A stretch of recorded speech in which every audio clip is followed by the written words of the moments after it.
अभी तक 2 भार इंद्र के पास में थे।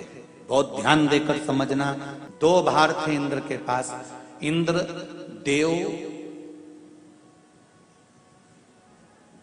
देवताओं के गुरु भी बनकर बैठे थे,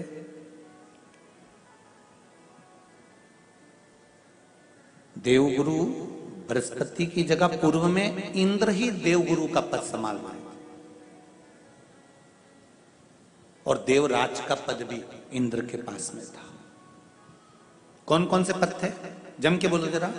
पहला पद देवराज इंद्र का, दूसरा पद देवगुरु, देवगुरु का पद भी इंद्र के पास में था और देवराज का पद भी इंद्र के पास में था। इंद्र के पास में 2 सत्ता थी, एक देवराज इंद्र थे और दूसरे गुरु का पद भी इंद्र के पास में था। देवताओं के गुरु बनकर इंद्र घूम रहे थे, पर अब उल्टा हो गया। शंकर भगवान ने बृहस्पति महाराज को देवगुरु बना दिया।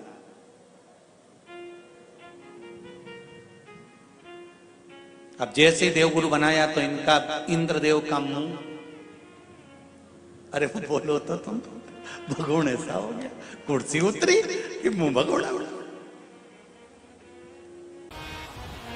जब सौभाग्यवती नारी गोदी में ये सती मैया के प्रसंग से ये प्रसंग है, ध्यान देना महाराज, बहुत बहुत स्मरण में रखिएगा। आपके कोई पूछे तो आप लोगों को जवाब देने में दिक्कत नहीं आएगी और आप उस का स्मरण करेंगे।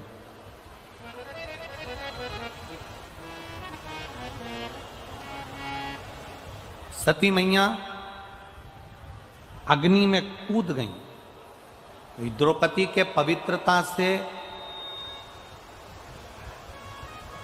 सती मैया के अग्नि कुंड में कूदने से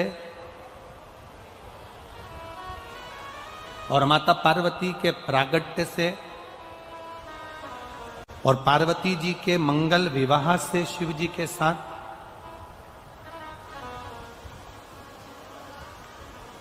और शिव जी के यहां से जब भगवान शंकर के साथ माता पार्वती जी जब विवाह कर कर आ गई, शादी कर कर जब पहुंच गई, विवाह कर कर जब पहुंची हैं और लक्ष्मी, सरस्वती, गायत्री, इंद्राणी, ये सभी देवियां जब कैलाश धाम पर एकत्रित हुई,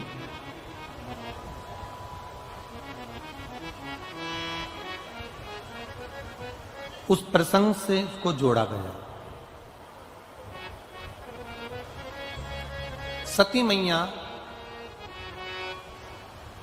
क्रोध की अग्नि में यज्ञ कुंड के अंदर जाकर कूद जाती हैं और उनको श्राप लग जाता है कि तुम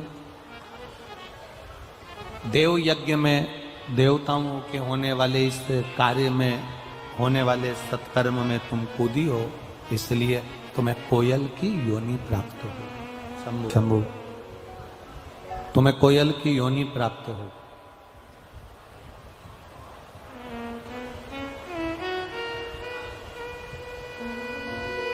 सती मैया ने हाथ जोड़कर देवादिदेव महादेव से प्रार्थना की।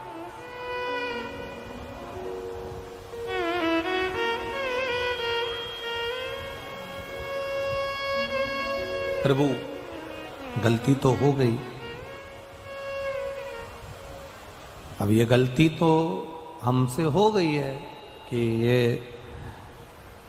अग्नि में हम, यज्ञ की अग्नि में हम कूद गए हैं। थोड़ा बेस कम करो बाबा। यज्ञ की अग्नि में हम कूद गए, ये गलती तो हमसे हो गई है, पर क्षमा भी तो आप ही को करना है प्रभु, क्षमा भी तो आप ही को करना है। शंकर भगवान ने कहा, तुम कोयल के रूप में जन्म लेने के बाद में जब 2 आषाढ़ पड़ेंगे, जिसको दुनिया के लोग कोकिला अधिक मास कहेंगे, और ये 2 आषाढ़ में तुम जब मेरी आराधना करोगी, अखंड सौभाग्य को पाने के लिए